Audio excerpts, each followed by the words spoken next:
Okay, so listen carefully. Our body is constantly producing waste products. When we eat food, digest it, break down proteins and carbohydrates, what happens? Toxic substances get produced, ammonia gets formed, urea gets formed, uric acid gets formed. Along with that, we also produce carbon dioxide from respiration. Plus, we accumulate extra ions like sodium, potassium, chloride, phosphate, and sulfate. Now think about it. When these keep accumulating in our body, what happens? We get poisoned, isn't it? So the body has developed a system to throw all these waste products out. That is what excretion is about. Now, among the nitrogenous wastes, wastes that contain nitrogen, ammonia, urea, and uric acid are the three main ones. But here is the interesting thing. They are not all equally toxic. Ammonia, very, very toxic. This is why aquatic animals can afford to excrete ammonia directly because they have plenty of water around to dilute it.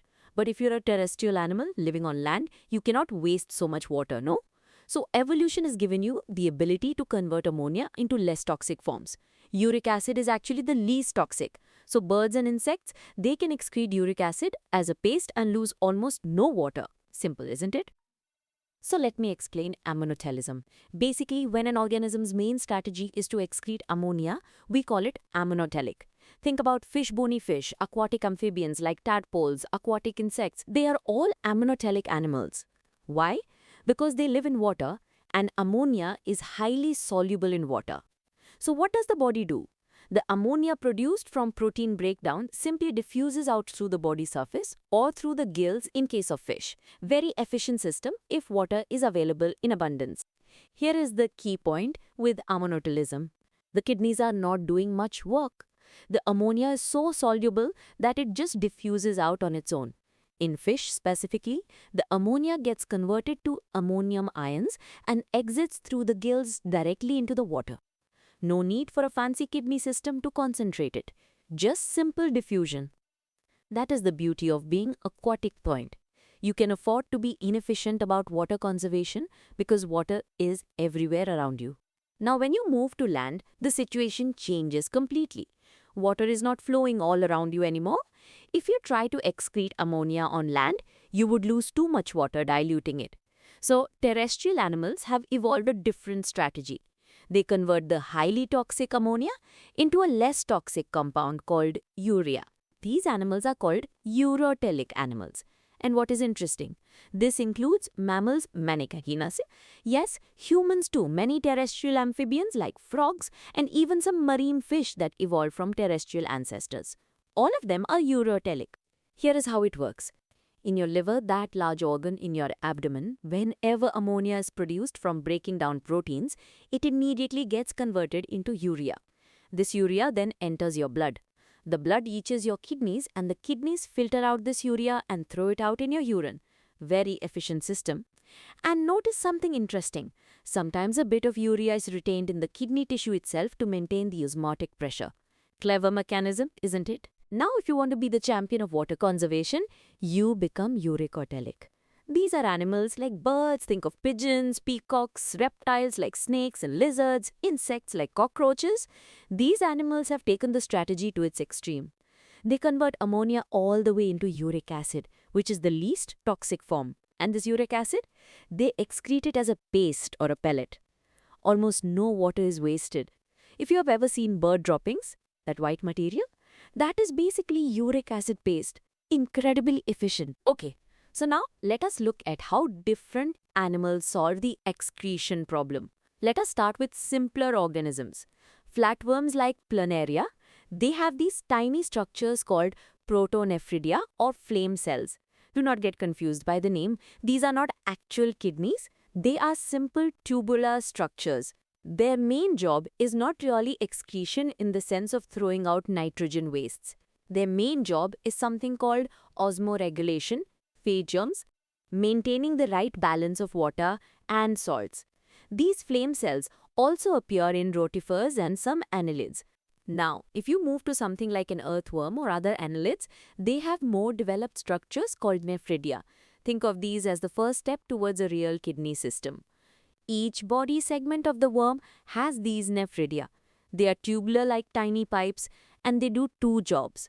First, they throw out the nitrogenous wastes. Second, they maintain the balance of water and salts in the body. Already more sophisticated, no? Insects like cockroaches have something called Malpighian tubules. These are very efficient structures for a land animal. They do two things beautifully. They remove the nitrogenous wastes and they conserve water through osmoregulation. This is why insects can thrive in very dry environments. Finally, crustaceans like prawns have what we call antennal glands or green glands. These are located near the antenna and they handle the excretion for these animals. Different design, but same basic job. Alright, so let us now focus on the human excretory system. First, the kidneys themselves. Look, kidneys are these beautiful reddish-brown structures shaped like a bean. Where are they located? They are tucked away behind your abdominal organs, close to the backbone knees. Specifically, they sit between your last rib and your hip bone, roughly. Each side of your spine has one kidney. They are positioned on the inner dorsal wall of your abdomen. Now, how big are they? Each kidney is roughly 10 to 12 centimeters long, Gavon. That is about the size of your fist. Around 5 to 7 centimeters wide and only 2 to 3 centimeters thick. You might think that is small, but actually each kidney weighs around 120 to 170 grams. Quite substantial for something hidden behind your stomach and intestines. Now look at the inner surface of the kidney pole. It is concave, like a crescent moon. At the center of this concave surface, there is an opening called the hyalum. This hyalum is very important because it is like the gateway to the kidney. The ureter comes out from here, that is the tube that carries urine to the bladder. The blood vessels come in and go out from here. The nerves also pass through here, so basically all the important connections to the kidney happen at this one spot. Now, what's the hyalum? That looks like a funnel. This is the renal pelvis, and this funnel has branches coming off it like fingers pointing inward. These branches are called calyces. They look like little cups and they gather the urine that is being formed from different parts of the kidney. Around the entire outside of the kidney, there is a tough fibrous capsule, kind of like a protective coat. Okay, inside the kidney you have two main regions. The outer region is called the think of cortex as meaning outer layer. The inner region is called the medulla. Medulla means inner region. Now, the medulla is not just a simple blob. It is organized into cone-shaped structures called medullary pyramids. These pyramids point inward toward the calyces. Remember those cup-like structures? These pyramids form peaks that fit into the calyces. Now here is an interesting anatomical detail. The cortex does not form one continuous ring. It reaches down between the pyramids, creating columns. We call these columns the columns of Bertini. So basically, you have alternating pyramids and columns pointing in, columns pointing down. It is a very organized architecture. Alright, now we come to the most important part, the nephron. This is where all the actual work happens. Each kidney contains nearly 1 million nephrons. 1 million? Each one is a tiny, complex tubular structure, and each nephron is a complete independent filtering unit. So each kidney has 1 million little filtering units working simultaneously. Pretty amazing, no? Now, every nephron has two main parts. First is the glomerulus malleus, where the initial filtration happens. Second is the renal tubule malleus, where the filtrate gets modified. The glomerulus is essentially a tight bundle of very small blood vessels called capillaries. Where does this bundle come from? The blood brings it specifically through a small artery branch called the afferent arteriole. This is like the entry point for blood into the glomerulus. After the blood gets filtered in the glomerulus, the remaining blood exits through another small artery called the efferent arteriole. So, blood comes in through one artery and goes out through another. The renal tubule starts with something called Bowman's capsule. Picture a cup. Now picture another cup inside it. That is basically Bowman's capsule. It has two walls. The inner wall touches the glomerulus. The outer wall is the outer surface. Between these two walls is a space S. the filtered fluid collects. The glomerulus sits right in the center of this cup, nestled inside. Together, the glomerulus and Bowman's capsule form what we call the Malpighian body or the renal corpuscle. This is where the magic starts. This is where the filtration happens. So the filtrate comes into Bowman's capsule. Now where does it go? it enters the renal tubule. The first segment is called the proximal convoluted tubule or PCT. Convoluted means twisted and coiled. So imagine a very coiled convoluted tube. This is where a lot of important stuff gets reabsorbed back into the blood. After the PCT, the tubule takes a sharp turn and becomes a hairpin. This hairpin structure is called Henle's loop or the loop of Henle. It has two parts, the descending limb going down and the ascending limb going up. This loop is absolutely critical for concentrating the urine. After the ascending limb of Henle's loop, the tubule becomes coiled again. This second coiled section is called the distal convoluted tubule or DCT. Distal means away from the glomerulus, just to clarify the terminology. Now here is an important detail. The DCTs from many different nephrons do not stay as individual tubes. They merge together. Multiple DCTs from multiple nephrons join together to form what we call the collecting duct. This is a straight tube, different from all the coiled segments before it, and then many of these collecting ducts converge together and they eventually empty into the renal pelvis. Remember that funnel-shaped structure? They open through the medullary pyramids right into those calyces we talked about earlier. Now, here is an interesting detail. Not all nephrons are the same. The Malpighian corpusculus, that is the glomerulus in Bowman's capsule, is always in the cortex. The PCT is always in the cortex. The DCT is always in the cortex. But the loop of Henle, it goes into the medulla. Now, in most nephrons, this loop is quite short. These are called cortical nephrons because they are mostly in the cortex and their loops do not go very deep into the medulla. But then you have some special nephrons. These are called juxtamedullary nephrons. These are the extremely long loops. These loops go way down deep into the medulla. These juxtamedullary nephrons are super important for the mechanism that concentrates urine bouche. We will talk about that shortly. Remember the efferent arteriole, the blood vessel leaving the glomerulus? Well, it does not just disappear. It branches into a network of tiny capillaries that wrap around the entire renal tubule. We call this network the peritubular capillaries. Now, one special part of this network deserves special mention. It runs parallel to the Henle's loop, forming a U shape. This is called the vasa recta. It is like a blood vessel shadow of the Henle's loop. Now, here is the key difference. Vasa recta is present in juxtamedullary nephrons where the loops are long, but it is absent or highly reduced in cortical nephrons because they do not need it. The vasa recta is essential for the water conservation mechanism we will discuss next. Okay, so how is urine actually formed?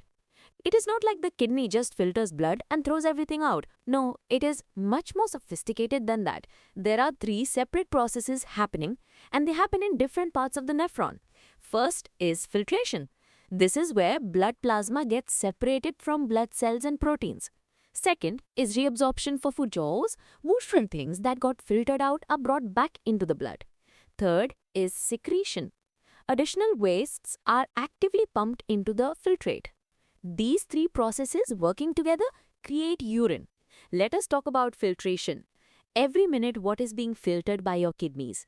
A lot. On average, about 1,100 to 1,200 milliliters of blood is filtered every single minute. That is roughly 1 to 1.2 liters per minute. Now, how much is that? Well, your heart pumps out about 5 to 6 liters of blood per minute. So the kidneys are filtering roughly 1/5 of all the blood the heart is pumping. That is a huge amount of work. Why is this happening? It is because of blood pressure. The blood pressure in the glomerular capillaries is high enough to push fluid through the capillary walls. This pressure forces fluid through not just one barrier, but 3 barriers. So what are these 3 layers? First is the endothelium, the inner lining of the blood vessel. It is quite porous, full of tiny holes. Second is something called the basement membrane. It is like a specialized sieve made of proteins. Third is the epithelium of Bowman's capsule on the other side. Together, these 3 layers act as a selective barrier. Now, the cells that make up the epithelium of Bowman's capsule are very special. They are called podocytes. These podocytes have a unique shape. They have foot-like processes that wrap around the glomerular capillaries. Between these foot-like processes, there are tiny gaps called slit pores or filtration slits. These slits are incredibly small. They are only about 30 nanometers wide. Yet, they allow water and small solutes to pass through. The result of all this is remarkable. The blood comes in with all its components: water, glucose, amino acids, salts, urea, uric acid, red blood cells, white blood cells, proteins. What passes through? Into Bowman's capsule. Almost everything except the large proteins and the blood cells. So you get a filtrate that contains water, glucose, amino acids, salts, urea, uric acid. We call this ultrafiltration because it is such a fine, precise filtering. Proteins are too large to pass through. Red blood cells cannot squeeze through those slit pores either. Now, we have a term for this massive amount of filtration happening. It is called the glomerular filtration rate, or GFR. In a healthy person, the GFR is about 125 milliliters per minute. Let me put that in perspective. That is 180 liters per day. Every single day, think about it, you are producing 180 liters of filtrate every day. But you only pee out about 1 to 1.5 liters per day. So what happens to the rest? It gets reabsorbed. Here is something amazing. The kidney does not just blindly filter blood, it has sensors that monitor what is happening. There is a special region called the juxtaglomerular apparatus, or JGA. Basically, the JGA is where the distal convoluted tubule touches the afferent arteriole. The cells here are special enough they can sense things. If the blood pressure drops or if the GFR starts falling, these JG cells detect it. And what do? They release a hormone called renin. This renin starts a whole cascade of events that increase blood pressure and restore the GFR back to normal.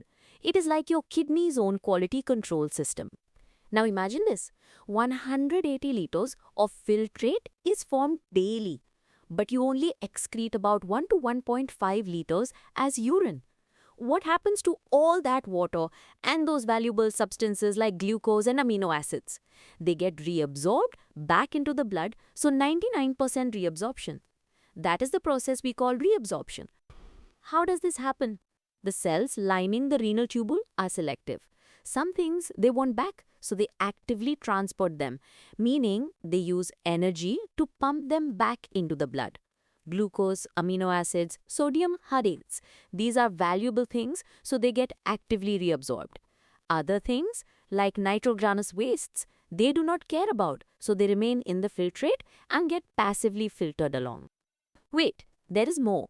The tubular cells do not just reabsorb things, they also actively secrete things into the filtrate. So substances are being pumped out of the blood cells into the filtrate. What are they secreting? Hydrogen ions to control acidity, potassium ions to control potassium balance, and ammonia. By doing this, the kidney is not just removing wastes, it is also maintaining the precise balance of ions and acidity in your blood. Smart system. Let us talk about what happens in each segment. First, the proximal convoluted tubular cell, or PCT. This is where the real reabsorption happens. The cells lining the PCT have a special adaptation. Their inner surface facing the filtrate is covered with tiny brush-like projections called microvilli. These hugely increase the surface area available for reabsorption. Because of this large surface area, the PCT can reabsorb almost all the glucose and amino acids. It also reabsorbs 70 to 80% of the electrolytes like sodium and chloride, and 70 to 80% of the water. But the PCT does more than just reabsorb. It also selectively secretes things. It secretes hydrogen ions and ammonia to help maintain the acidity of your blood. It reabsorbs bicarbonate ions. Basically, the PCT is doing quality control, saying yes to useful things, no to waste things, and actively adjusting pH and ion balance. Now, Henle's loop. This is a special structure. In the ascending limb, reabsorption is actually minimal, but do not think it is doing nothing. It is doing something very important, Nick. It is creating a water and salt separation mechanism. The descending limb, the part going downward, is permeable to water. If the surrounding fluid is salty, water exits the filtrate. So the filtrate gets concentrated as it goes down. But then, as the filtrate enters the ascending limb and starts going upward, the situation reverses.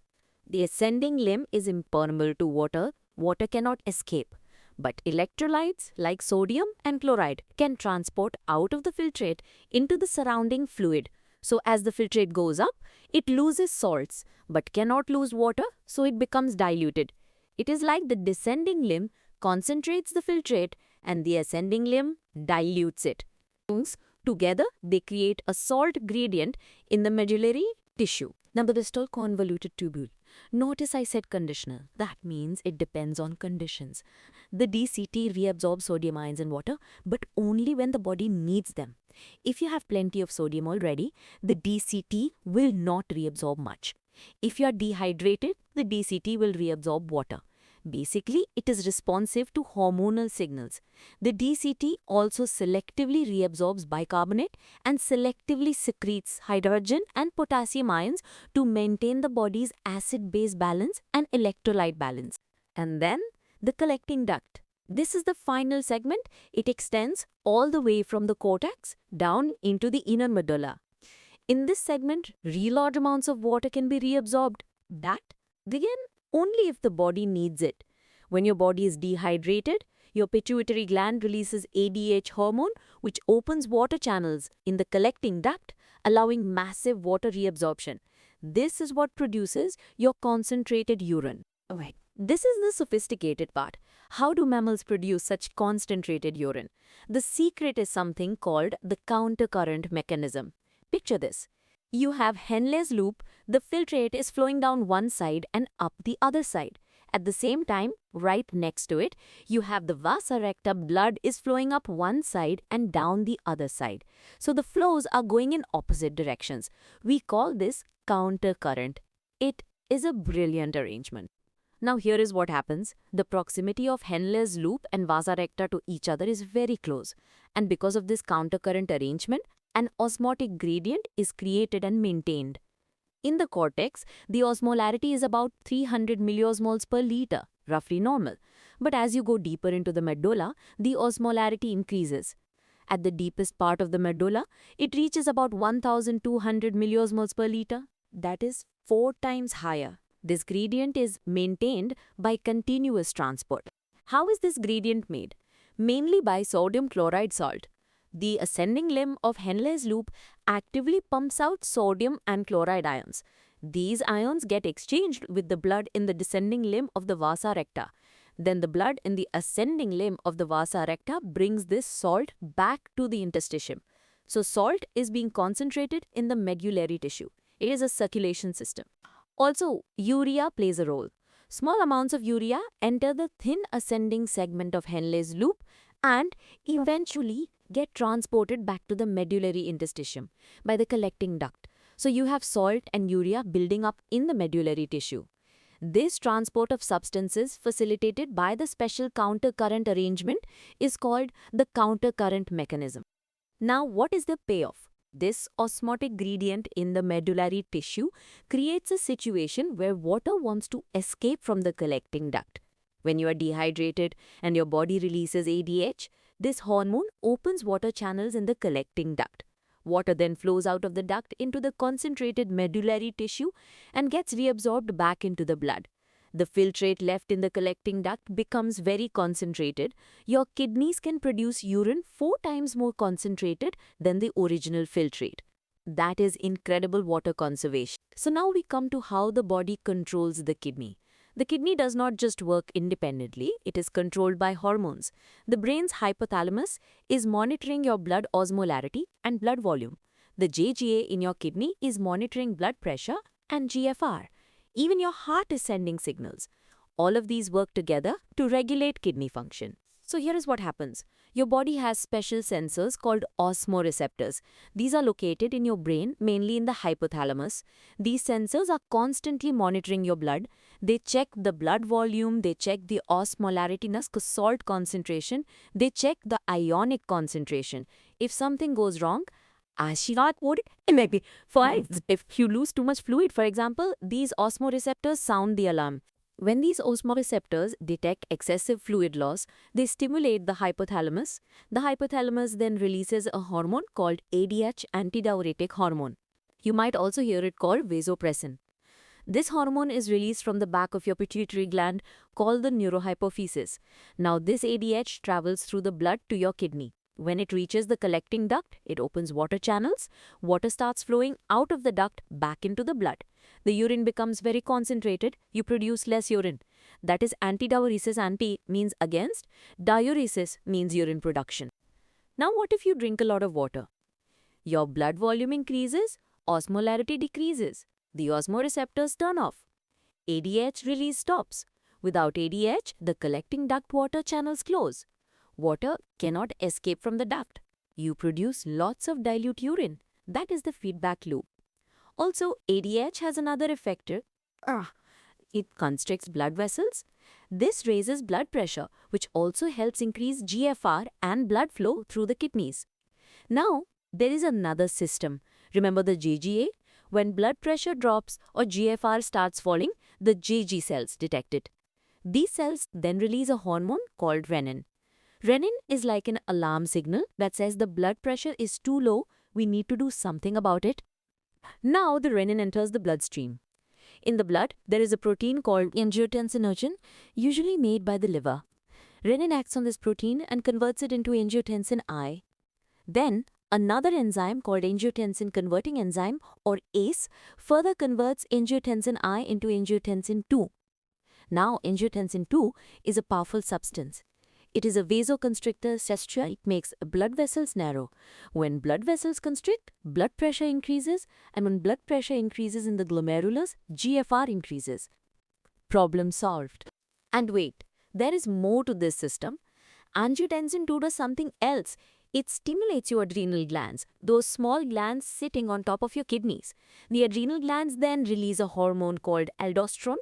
Aldosterone goes to the distal convoluted tubule and collecting duct and tells them to reabsorb sodium ions and water. So sodium and water are reabsorbed back into the blood.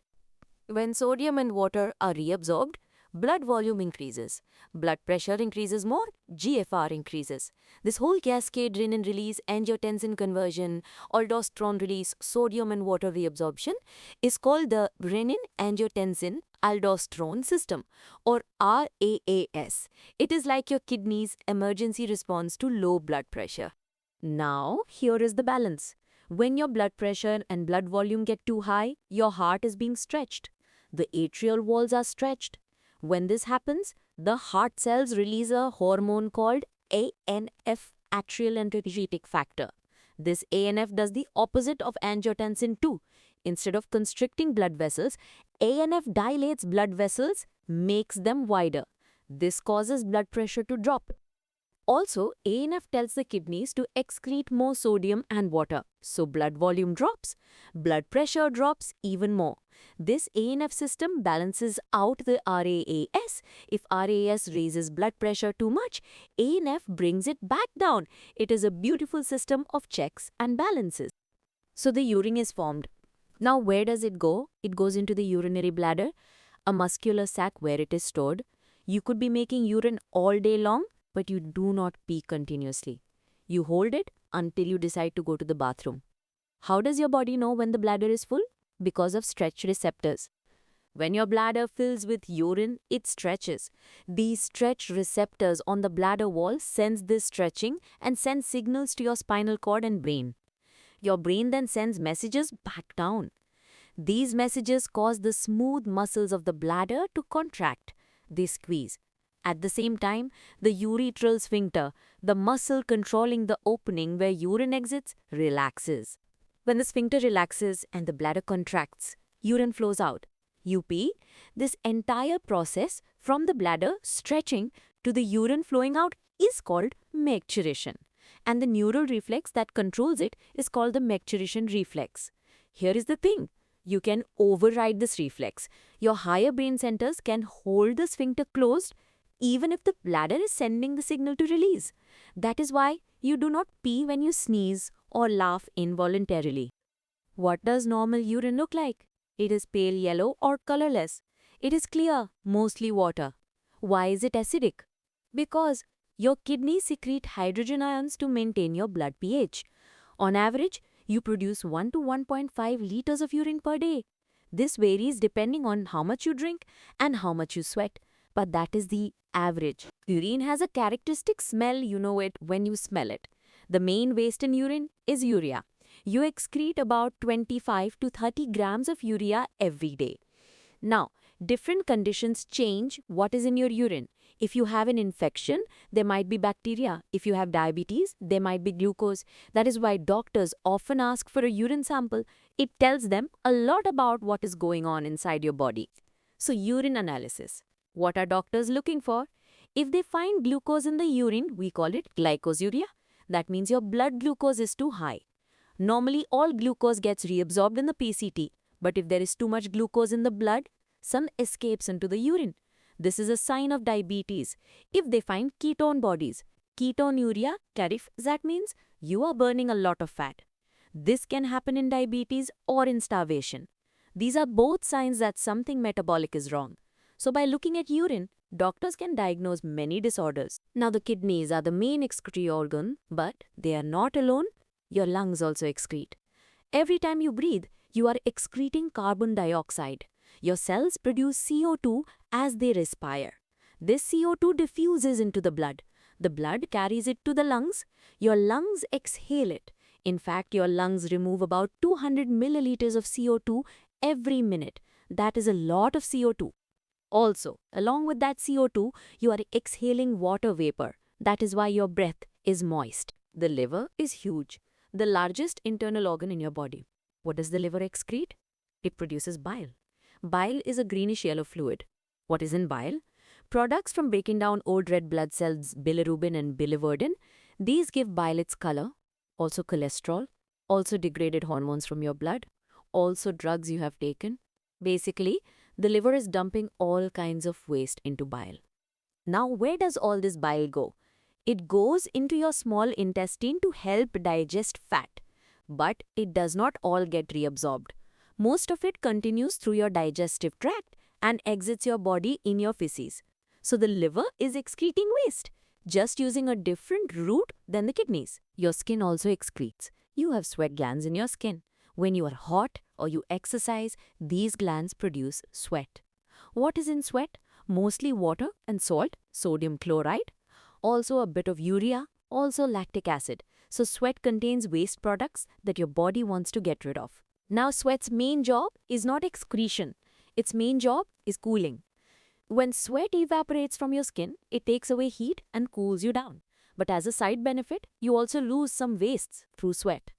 On a hot day or after exercise, you can lose significant amounts of salt and water this way. So the skin is a secondary excretory organ. You also have sebaceous glands, oil glands. These produce sebum, which is oily. Sebum contains sterols, hydrocarbons, and waxes. These are not really useful to your body, so they get eliminated through sebum. Sebum keeps your skin moist and protected, but it also serves an excretory function.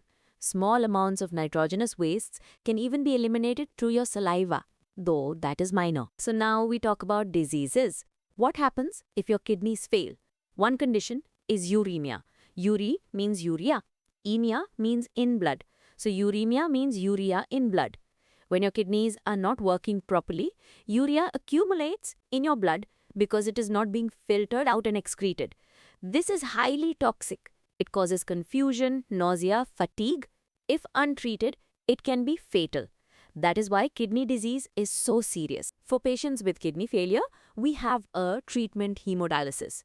Basically, we take the patient's blood out, we take a needle and insert it into an artery, usually in the arm.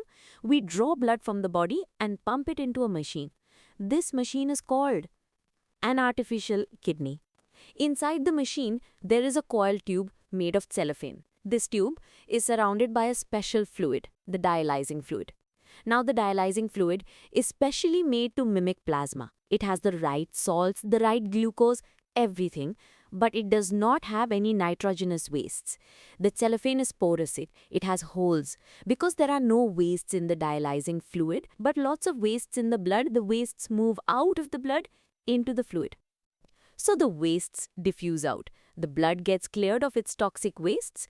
Then the cleaned blood is sent back into the patient's body through a needle in a vein. Antiheparin is added to reverse the anticoagulant effect. Hemodialysis has saved millions of lives. It is not a cure, it does not make the kidney start working again, but it does the job of the kidneys artificially. For people with permanent kidney failure, there is another option, kidney transplantation. A functioning kidney from a donor is surgically placed into the patient's body. Ideally, the donor is a close relative, a parent, sibling, or adult child. Why? Because your immune system recognizes cells from close relatives as self and is less likely to reject them. The problem is rejection. Your immune system will try to attack a foreign kidney. But modern medicine has medications to suppress the immune system. These medications allow the transplanted kidney to survive and function. Modern procedures have made transplantation quite successful. If successful, the patient no longer needs dialysis and has much better quality of life. There are other kidney diseases too. One is renal calculi kidney stones. These are hard masses usually made of calcium and oxalate crystals.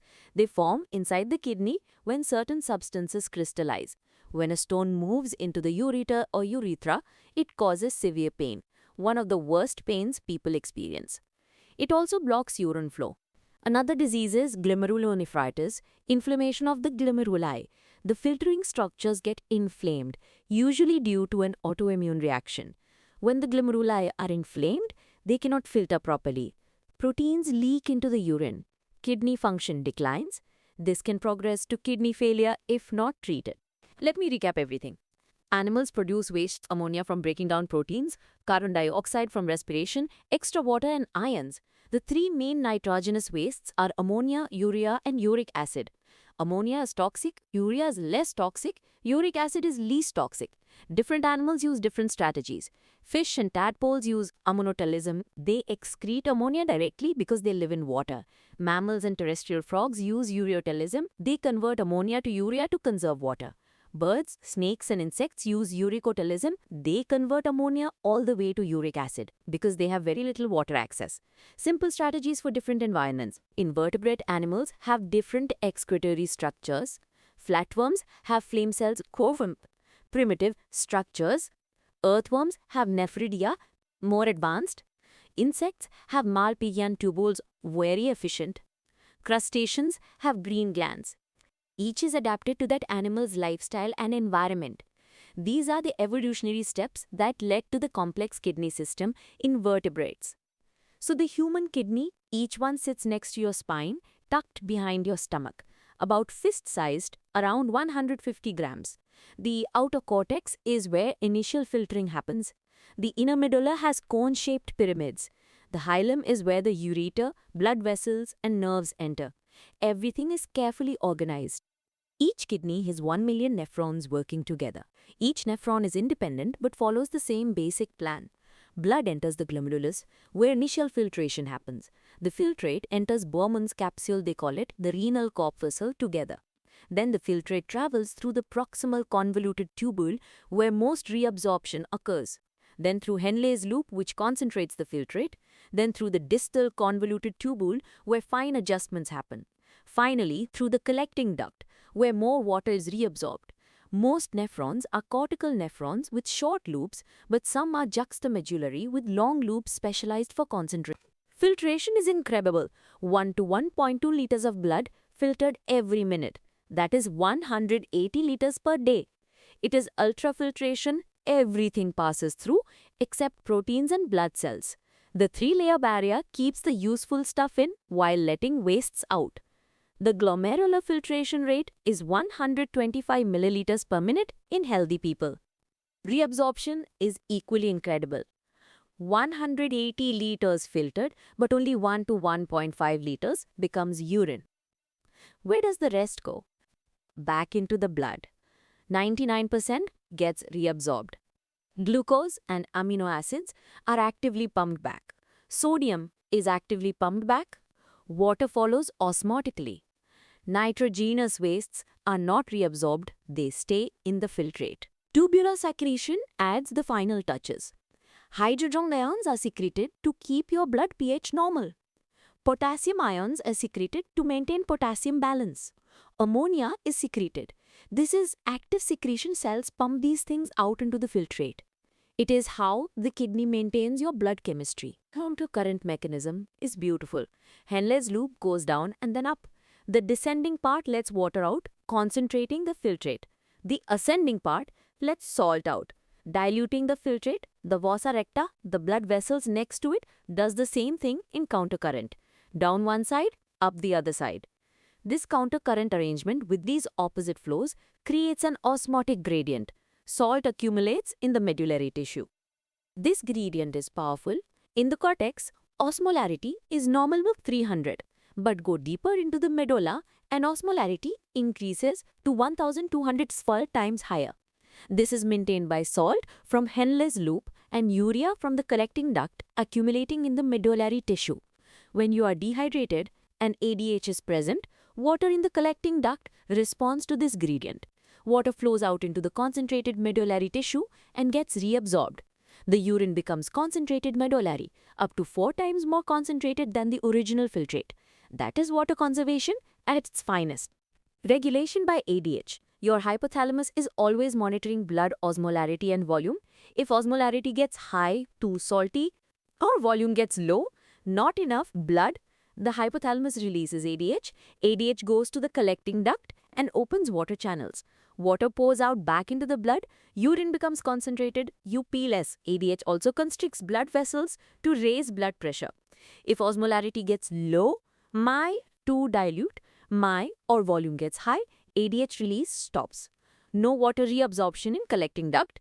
Urine becomes dilute. You pee more. Or yes, when blood pressure drops or GFR drops, the JGA releases renin. Renin acts on angiotensinogen in the blood to form angiotensin II. Angiotensin II constricts blood vessels, blood pressure goes up. Angiotensin II also tells the adrenal gland to release aldosterone. Aldosterone goes to the DCT and collecting duct and says reabsorb sodium and water.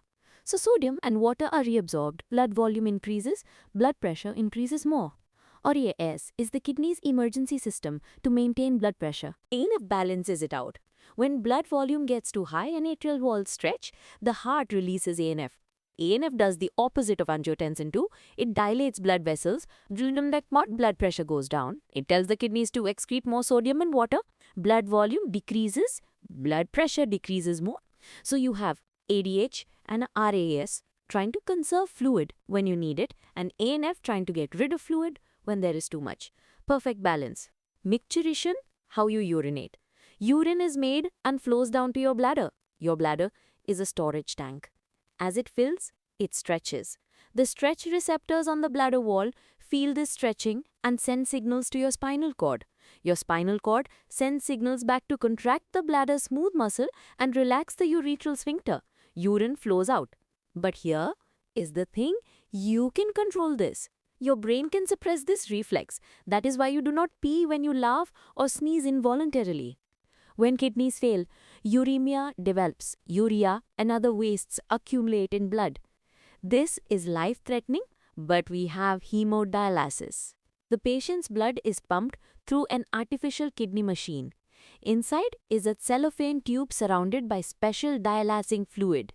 Wastes diffuse out of the blood into the fluid. Clean blood goes back into the body. Dialysis has to be done multiple times a week, but it keeps people alive. Best solution is kidney transplantation. A real kidney from a donor is surgically placed in the patient. If from a close relative, rejection risk is lower. Modern medicine makes transplants work very well. The patient no longer needs dialysis and has much better life quality. But the patient must take immunosuppressive drugs for life to prevent rejection. Other kidney diseases include kidney stones, renal calculi, which cause severe pain, and glomerulonephritis, inflammation of the filtering structures. Let me wrap this up. Your body produces waste every moment.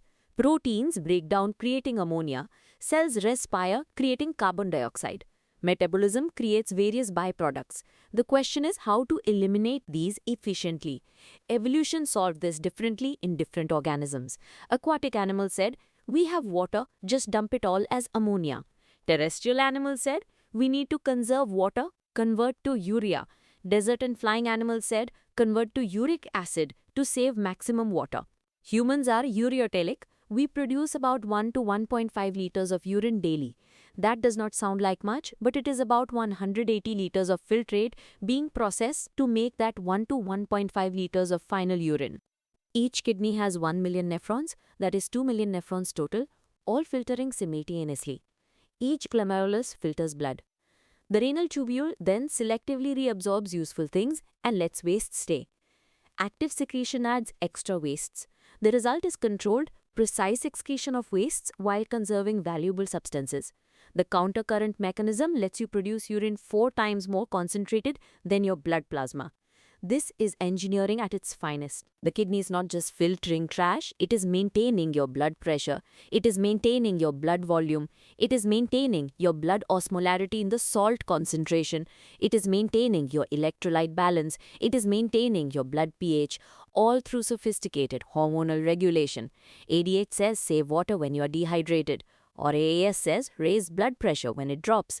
ANF says get rid of excess fluid and salt. The kidney also has help from lungs which excrete CO2, liver which excretes through bile, and skin which excretes through sweat. But if kidneys fail, it is life-threatening. Uremia is deadly, hemodialysis or transplantation are necessary. That shows how critical kidneys are. They are absolutely essential for survival.